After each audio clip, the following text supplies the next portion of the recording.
Good morning, 7th week of Ordinary Time, and we read the Gospel of Luke. But to you who are listening, I say, love your enemies, do good to those who hate you, bless those who curse you, pray for those who mistreat you. If someone slaps you on one cheek, turn to them the other also. If someone takes your coat, do not withhold your shirt from them. Give to everyone who asks you, and if anyone takes what belongs to you, do not demand it back. Do to others as you would have them do to you.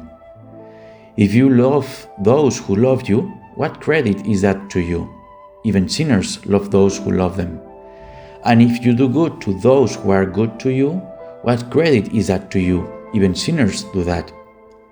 And if you lend to those from whom you expect repayment, what credit is that to you? Even sinners lend to sinners, expecting to be repaid in full. But love your enemies, do good to them, and lend to them without expecting to get anything back. Then your reward will be great, and you will be children of the Most High, because He is kind to the ungrateful and wicked. Be merciful just as your Father is merciful. The logic of human relationships in which we are all involved is usually as follows. If someone does me a favor, I am obliged, out of politeness, to respond. If I am good to others, it's to be expected that others will also be good to me. If I do favors when I am asked to do so, then I can also ask for them, because the others, in a certain way, owe them to me. And if they do us wrong, who has not experienced the desire to do justice or revenge, to give my enemy back of his very same medicine, and then to say it's karma that is doing justice? Is Jesus Christ utopian, too naive, unrealistic, disconnected from reality when He invites us to love our enemies, to turn our other cheek when we have been struck first, to bless those who curse us? Can Jesus ask us to do something that He knows for sure we cannot do because it's beyond our strength? Does it mean that He doesn't know us? Why does He tell us to love like this when we don't even know how to love well those who love us and do good? It's the highest way of loving, which makes us like God, which makes us children of the Most High.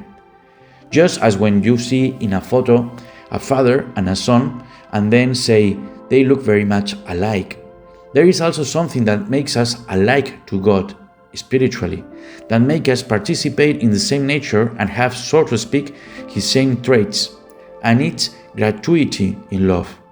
It's to love without expecting anything in return, and to respond to evil with an even stronger good.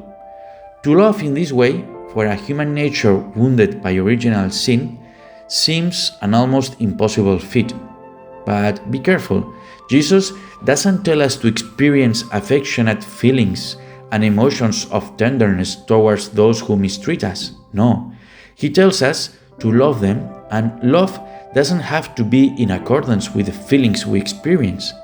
What is to love? According to Aristotle, it's to procure the good, the true good, of the other as other. With the 6 examples Jesus gives us in today's Gospel, He clearly establishes that if we want to love like God, if we want to resemble God, we must love as He loves.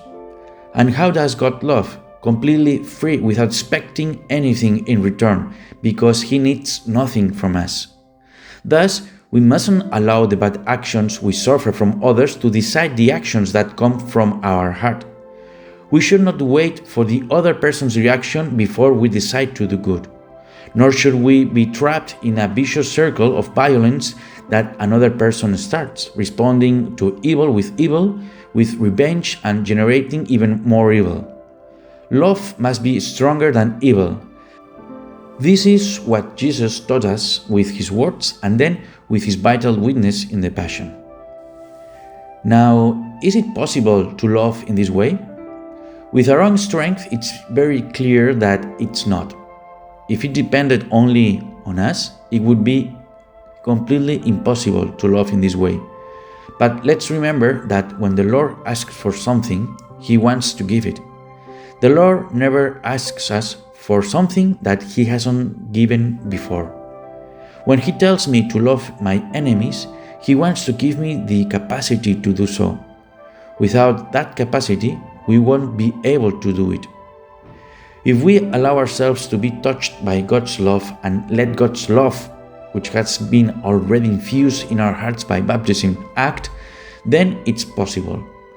To love and to give without expecting anything in return, with no exchange whatsoever, that is to live the purity of God's love. That is to transfigure us, to Christify us. And God bless.